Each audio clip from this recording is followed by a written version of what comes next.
Dear students, अस्सलाम वालेकुम। मैं हूं कुलसूम मीर और आपको अपने चैनल बाबे उर्दू में खुश आमदीद कहती हूँ। पिछली वीडियो में आपने अपनी किताब सरमाया उर्दू के हिस्सा नज़्म में दी गई पहली नज़्म हमद पढ़ी थी। आज हम हमद के मश्की सवालात को हल करेंगे। तो आइए आज के सबक का आगाज करते हैं। सबक नंबर 13।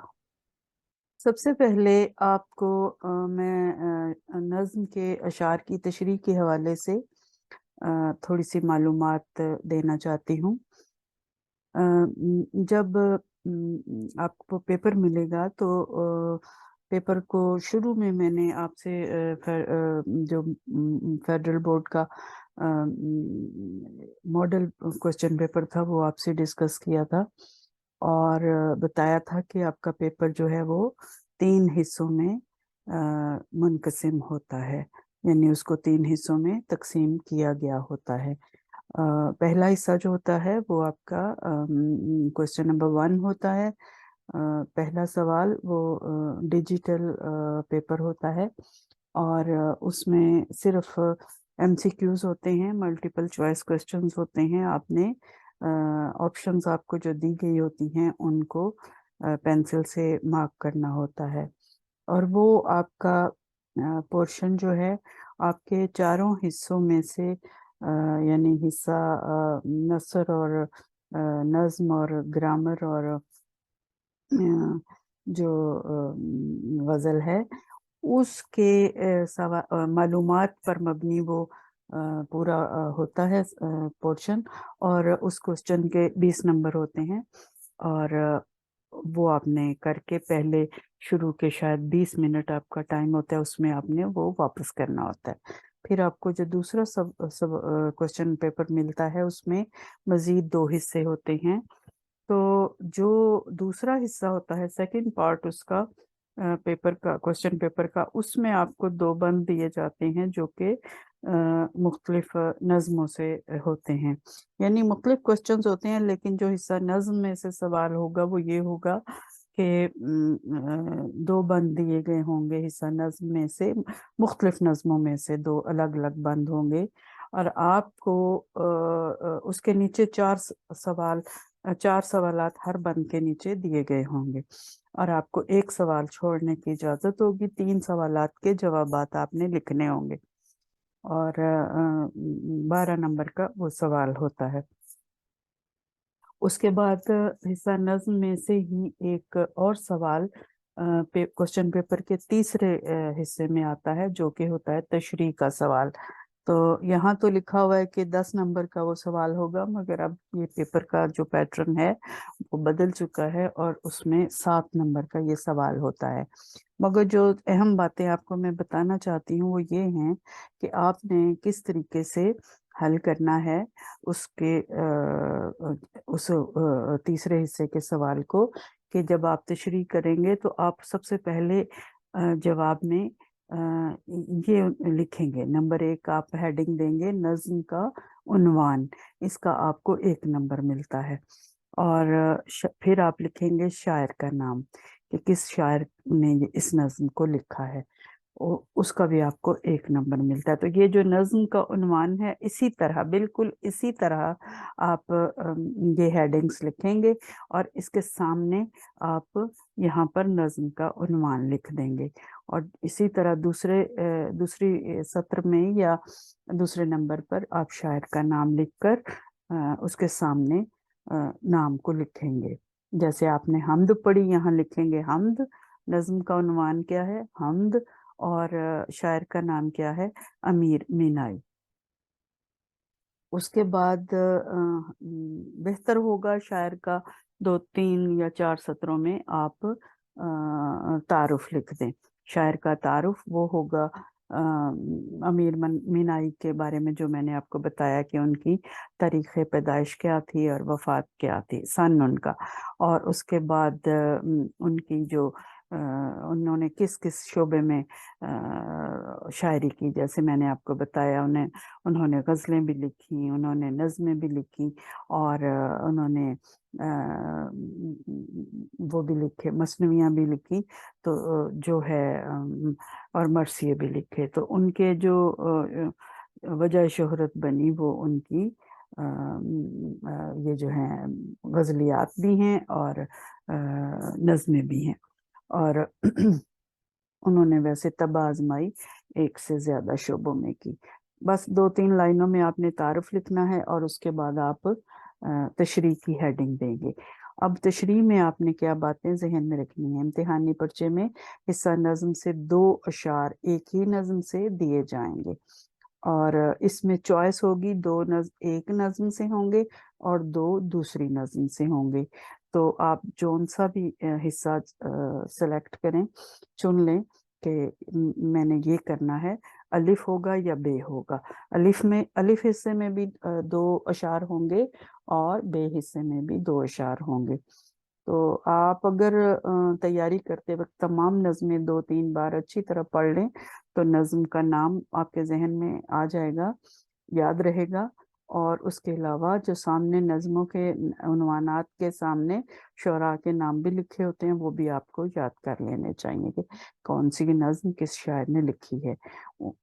इसके बात क्या है कि इन 2 नंबरों के लिए ज़रूरी है कि नज़म का उन्वान मुकम्मल और सही लिखा जाए। ये पक्के पक्के 2 नंबर होते हैं स्टूडेंट के, अगर वो इसमें कोई मिस्टेक ना करे।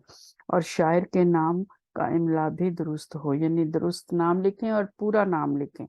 असल नाम लिखने की शक्ल में मुकम्मल लिखना चाहिए। सिर्फ तखल्लुस लिख देना काफ़ी नहीं होता। कुछ लोग जो हैं, कुछ स्टूडेंट्स जो हैं, वो सिर्फ तखल्लुस लिख देते हैं। तो इनका पूरा नाम जैसे था अमीर अहमद था, तो अगर आप लिखें अमीर अहमद आगे फिर मीनाई लिखें तो वो ज़्यादा सही होगा। और अमीर अहमद मीनाई और फिर आगे अमीर वो तखल्लुस करते थे। और अमीर अहमद मीनाई लिख देंगे तो वो भी ठीक है, आगे अमीर तखल्लुस भी लिख देंगे तो भी ठीक है, लेकिन खाली अमीर लिख देंगे तो वो ठीक नहीं होगा। अच्छी रफ्तार से लिखने वाले तलबा ये इजाफी चीज़ें जो हैं वो भी आसानी से लिख लेते हैं। असल किताब का नाम, सिन्फ, हैयत वगैरह। जब आप तशरीह शुरू करें तो उसमें किताब का नाम लिखने की ज़रूरत नहीं है, लेकिन अंडरस्टूड सी बात है कि आपका जो इम्तिहान हो रहा है वो आपकी किताब सरमाया उर्दू से ही हो रहा है। आप नज़्म के बारे में बता सकते हैं कि उसकी हैयत क्या है। यहाँ हमने जिक्र कर दिया कि ये हमद है, और इसके अशार जो हैं वो गज़ल के स्टाइल से लिखे गए हैं, क्योंकि जब आपने नज़्म पढ़ी तो मैंने आपको बताया कि इसमें मतला भी है, इसमें मक्ता भी है और काफिया रदीफ का भी इस्तेमाल हुआ है। तो ये गज़ल वाले स्टाइल से लिखी गई है, यानी ये पाबंद नज़मों का स्टाइल होता है, तो ये पाबंद नज़म है। और एतबार के मंजूमात, नज़म की जमा है, मंजूमात के तमाम अशार बाहम मरबूत होते हैं, एक दूसरे से जुड़े हुए होते हैं, उनका रब्त होता है। और बाएतबार मफ़हूम एक दूसरे से मुंसलिक होते हैं, बात एक ही चल रही होती है, सारे अशार का लिंक होता है एक दूसरे के साथ। लिहाजा इस ज़िम्न में बेहतर है कि तशरीह तलब दोनों अशार की तशरीह इकट्ठी की जाए, उनको तोड़ के अलग अलग ना किया जाए, लेकिन तशरीह करते हुए अशार की तरतीब को आप मलहूज़ खातिर रखें। इस ज़िम्न में हस्बे ज़ेल हिदायत से तलबा इस्तेफादा कर सकते हैं। सबसे पहले नंबर पे सवाल का नंबर लिखा जाए, ये कौन से पेपर में कौन से नंबर पे सवाल किया जा रहा लिखा हुआ है। बाज़ औक़ात ये होता है कि स्टूडेंट्स जब पेपर शुरू करते हैं तो जो उनको ज़्यादा आसान लगता है सवाल, वो सबसे पहले करना शुरू हो जाते हैं। कोई बात नहीं, कर लें, लेकिन क्वेश्चन पेपर के अंदर जो उसका नंबर है वो वही लिखें उसके ऊपर, हाशिया शीट जो आंसर शीट है उसके ऊपर। ठीक है, सवाल नंबर सही लिखा जाए और ज़रूर लिखा जाए, मेंशन करें आप, ये नहीं कि नंबर लिखे ही ना। फिर ये है कि जवाबी कापी पर यानी आंसर शीट पर तशरीह तलब अशार भी लिख दें। ये बेहतर है अगर लिख दें, और ताकि किसी किस्म की गलती का इम्कान ना रहे। फिर तीसरे नंबर पर है कि नज्म का उन्वान और शायर का नाम लिखना ना भूलें, ये लाजमी लिखें। ये तो हेडिंग्स होंगी ना, इनके 2 नंबर हैं तो आप कैसे भूल सकते हैं, ये बिल्कुल नहीं भूलना। उसके बाद आप तशरीह से कबल 3-4 सतूर में अशार का मफहूम भी लिख दें तो अच्छा होगा। इससे शेर के मुतालिक आपकी सूझबूझ का अंदाजा हो जाएगा। यानी जैसे शेर को नसर करके आप लिखें कि इसमें शायर क्या बताना चाह रहा है। उसके बाद जो मानी होते हैं अल्फाज के, जो मुश्किल अल्फाज हैं, वो लिखने की आपको ज़रूरत नहीं है। उसके बाद आप तशरीह के उन्वान के तहत हर शेर की तशरीह को कितना लंबा होना चाहिए, एक शेर जो है उसकी तशरीह आपकी 1 सफ़े से 1.5 सफ़े तक हो जाए तो ठीक है। ठीक है, ज़्यादा भी आप कर सकती हैं, मगर फिर वही बात कि आपको टाइम का ख्याल रखना पड़ेगा।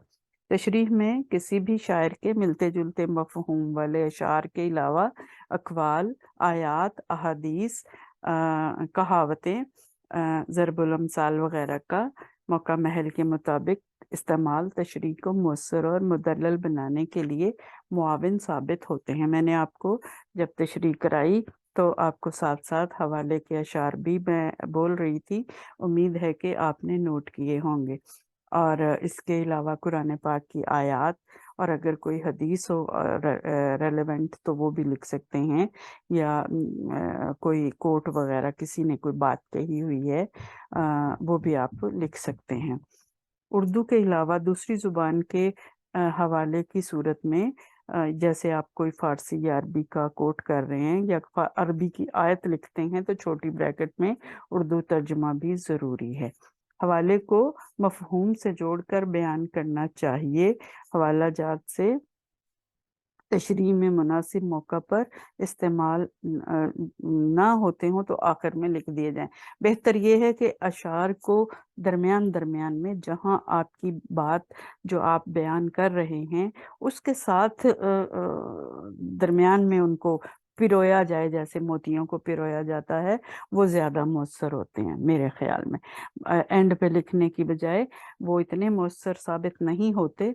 जहाँ बात आपकी हो रही है उसी हवाले से अगर आप साथ साथ, आपको याद होगा कि मैंने जब पिछली वीडियो में आपको अशार की तशरीह कराई थी तो हर शेर की तशरीह करते हुए उसके रेलेवेंट अशार उसके अंदर ही बोले थे। ठीक है, पूरी नज्म को पढ़ने के तशरीह करने के बाद मैंने अशार नहीं बोले थे।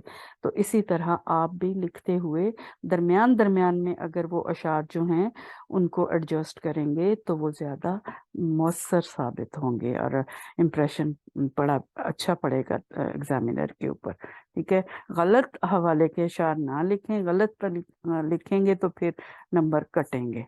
ठीक है, उसके बाद आपने एक सवाल आना है आपको, खुलासा भी आ सकता है, और उसका कितना उसकी तवालत होनी चाहिए, उसकी तवालत जो है वो मुख्तसर होनी चाहिए। मैंने आपको जब हिस्सा नसर में से इसबाक पढ़ाए थे उस वक्त बताया था कि तवालत जो है सबक की 1/3 होती है, और नज्म की सूरत में इसका जो खुलासा है उसकी तवालत 7 से 10 सत्रों के अंदर अंदर होना चाहिए।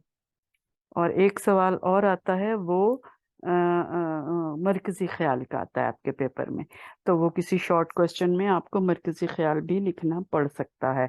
तो मरकजी ख्याल सिर्फ 2 या 3 जुमलों में जो उसका थीम होता है, कह लीजिए आपके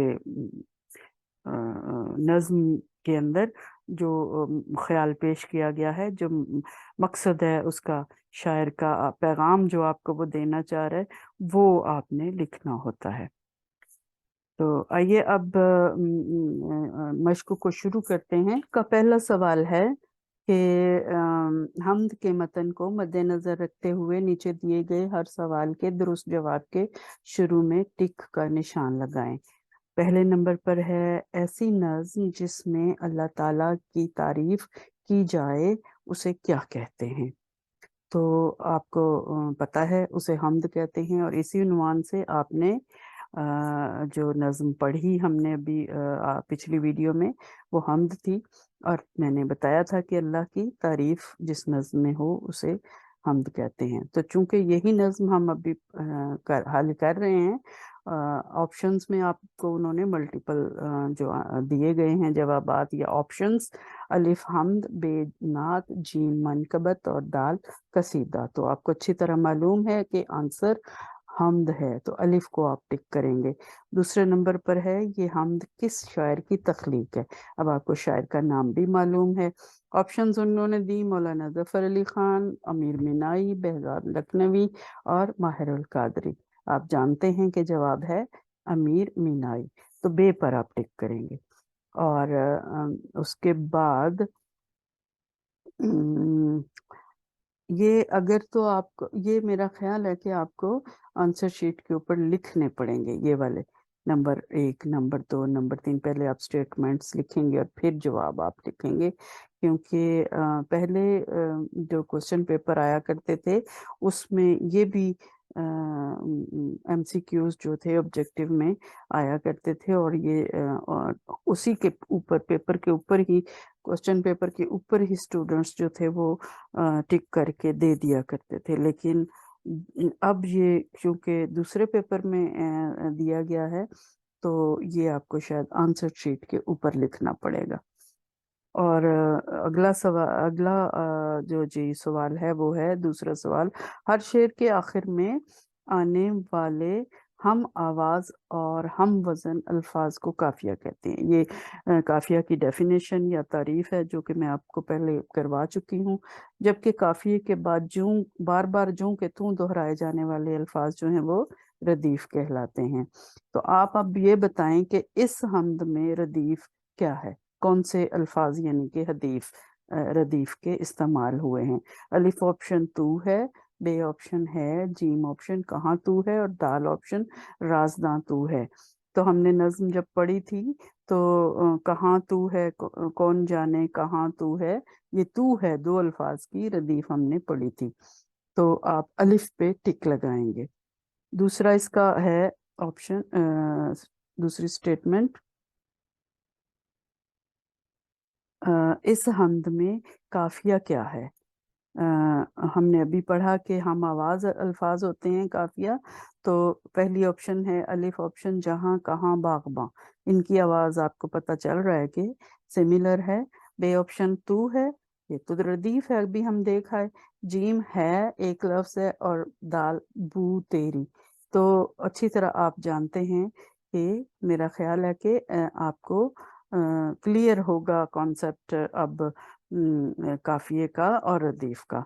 तो काफिया जो है वो ये अल्फाज हैं जहाँ कहाँ बागबां, ये अलिफ ऑप्शन पर आप टिक लगाएंगे। तीसरा सवाल है, हमद में शामिल मंदरजा झेल अल्फाज को इस तरह जुमलों में इस्तेमाल करें कि उनकी तज़कीर व तानीस वाज़ेह हो जाए। मैं आपको तज़कीर व तानीस का टॉपिक भी पढ़ा चुकी हूँ पिछली एक वीडियो में। अगर आप दोबारा उसको समझना चाहते हैं तो आप डिस्क्रिप्शन बॉक्स में से इसका लिंक देख के वहाँ पर जा सकते हैं। और इनके जुमले, इस तज़कीर व तानीस मुज़क्कर और मुअन्नस होना जाहिर करता है। तो हम अल्फाज को किस तरह पहचानेंगे कि कौन से अल्फाज जो हैं वो मुज़क्कर हैं और कौन से अल्फाज मुअन्नस हैं, जैसे अहले ज़ुबान ने उनको बना दिया है।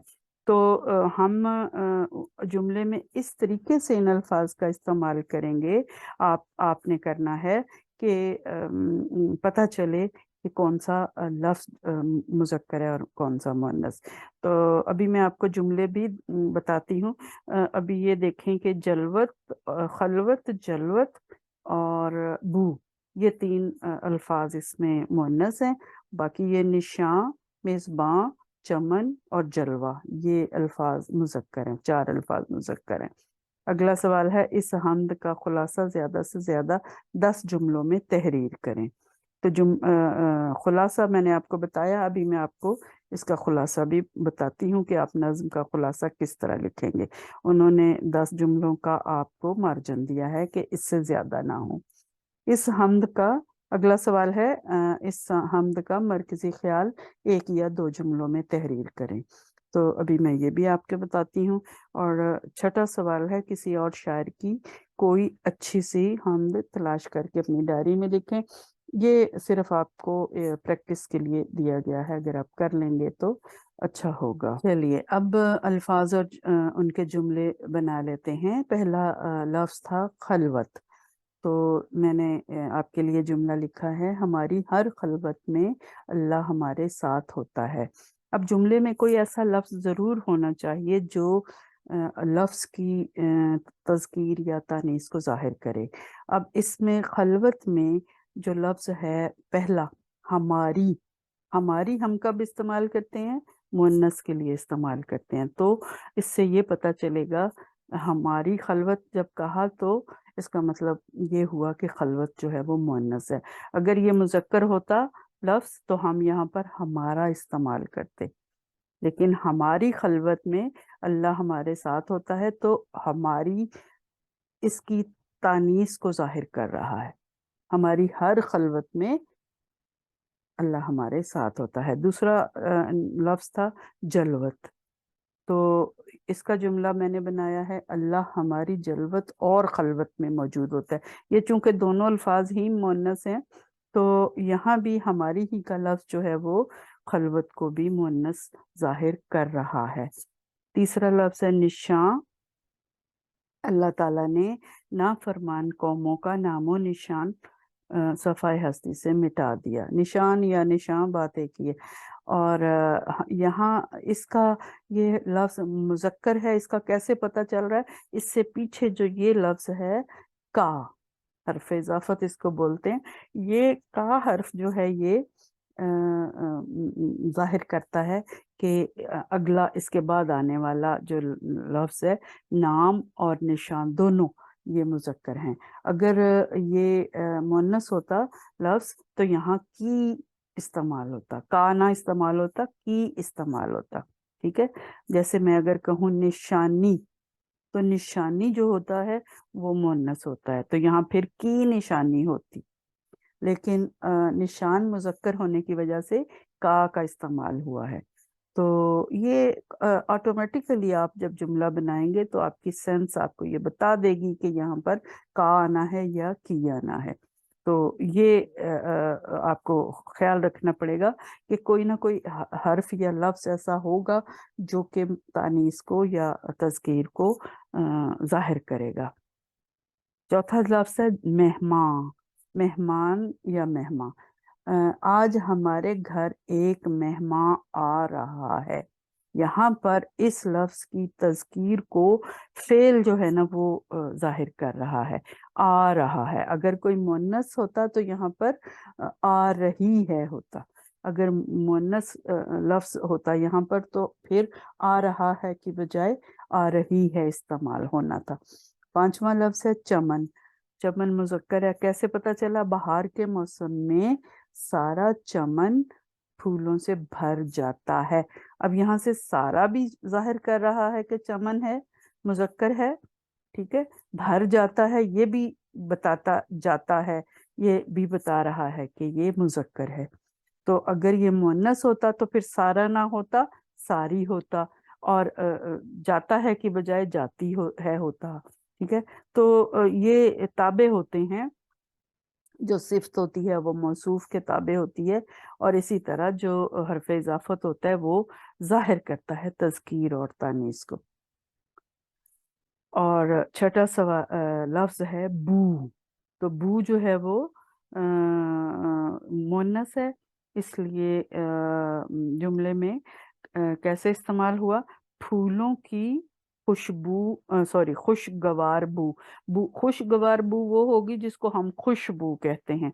हम खुशगवार बू की बजाय हम लफ्ज खुशबू भी इस्तेमाल कर सकते हैं, लेकिन चूंकि बू वाज़े करना था इसलिए मैंने उसको अलग रखा। फूलों की खुशगवार बू दिल को बहुत अच्छी लगती है। अब यहाँ पर जो लफ्ज है की, ये हर्फ जो है ये की, ये आपको जाहिर करेगा कि ये बू जो है ये मुअन्नस है। اور اس کے بعد اچھی لگتی ہے، یہ بھی بتا رہی ہے کہ یہ مؤنث ہے۔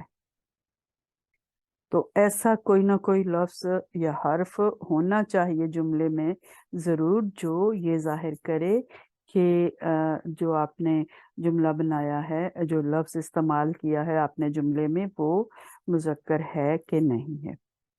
اور ساتواں جو ہے وہ ہے لفظ جلوہ، اور یہ میں نے بتایا آپ کو کہ یہ مذکر لفظ ہے۔ کیسے پتہ چلے؟ کائنات کی ہر چیز میں اللہ کا جلوہ دکھائی دیتا ہے۔ یہاں پر یہ حرف اضافت کا جو ہے نا، یہ ظاہر کر رہا ہے کہ جلوہ مذکر ہے۔ اگر یہ مذکر نہ ہوتا، مؤنث ہوتا، تو یہاں کی آتا، اور اس کے بعد یہ فعل جو ہے وہ بھی تابع ہوتا ہے فاعل کے یا مفعول کے، بعض اوقات ہوتا ہے۔ تو یہاں پر اللہ کا جلوہ، یہ جلوہ جو ہے یہ مفعول ہو گیا، تو اس کے اوپر یہ فعل جو ہے وہ اس کا انحصار ہے، اس کا وہ تابع ہے۔ تو اللہ کا جلوہ دکھائی دیتا ہے بھی ظاہر کر رہا ہے کہ جلوہ مذکر ہے، کا بھی ظاہر کر رہا ہے کہ جلوہ مذکر ہے، اور دیتا ہے بھی ظاہر کر رہا ہے کہ جلوہ مذکر ہے۔ تو آپ نے اس طریقے سے جملے بنانے ہیں کہ جو تذکیر اور تانیث ہے وہ واضح طور پر پتہ چلے۔ اس کے بعد ہم نے ابھی پڑھا، مشق میں دیکھا کہ نظم کا خلاصہ لکھنا ہے آپ نے۔ تو نظم کا خلاصہ آپ کیسے لکھیں گے؟ یہ میں نے آپ کے لیے لکھا ہے آپ کے سامنے۔ ہم نے جو اشعار پڑھے انہی کو ہم نے سادہ مفہوم دے کر مختصر سے سادہ سے جملے بنا دینے ہیں، اور وہ خلاصہ بن جائے گا۔ تو میں نے لکھا کہ اے اللہ، تیرا کوئی ہمسر نہیں، کوئی نہیں جانتا کہ تو کہاں ہے۔ تیری ذات لاکھ پردوں میں پوشیدہ ہونے کے باوجود بے شمار نشانیوں میں دکھائی دیتی ہے۔ تو تنہائی اور مجمع ہر جگہ موجود ہے۔ کائنات میں تیرے سوا کچھ نہیں، تو میزباں بھی ہے اور مہمان بھی ہے۔ راز جاننے والے تو بہت ہیں، مگر حقیقی رازداں تو اللہ ہی ہے۔ تو یہ اگر ہم یہاں کوئی ہمسر نہیں پر ایک بریک کر دیں، تو فل سٹاپ لگا دیں، تو یہ بھی ایک جملہ الگ ہو سکتا ہے، ورنہ یہ ایک جملہ، اور یہ دو، اور یہ تین، چار، پانچ، چھ۔ اور اگر ہم یہاں پر کوئی ہمسر نہیں لگا کے بعد فل سٹاپ لگا دیتے ہیں، تو یہ 7 جملے بن جائیں گے۔ ٹھیک ہے، تو میرا خیال ہے مناسب ہے۔ میکسیمم 10 انہوں نے آپ کو گنجائش دی تھی کہ میکسیمم 10 ہو جائیں، تو ٹھیک ہے۔ تو میں نے مختصر لکھا تو اس طرح سے بن گئے۔ اس کے بعد نظم کا مرکزی خیال آپ کو انہوں نے بتایا تھا کہ 2 جملوں میں لکھیں۔